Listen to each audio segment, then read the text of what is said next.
ते बुल्ले शाह जहर वेख के पीता ते की पीता, इश्क भी सोच के कीता ते की कीता, दिल दे के दिल लैन दी आस रखी, ओए बुलिया प्यार भी लालच नाल कीता ते की कीता।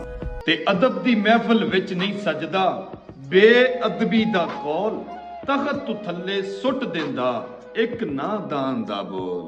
ते मैं चिट्टियां फजरां लभदा, मैनू गुप अंधेरे लभदे ने, मैनू दिल दा महरम नहीं मिलिया, मैनू यार बतेरे लभदे ने।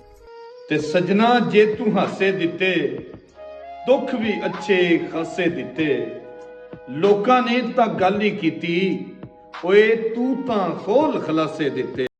ते राज़क रोज़ी उथों देंदा जिथों वहम गमान नहीं हुंदा, बंदे लख करोड़ां शाकिर हर बंदा इंसान नहीं हुंदा।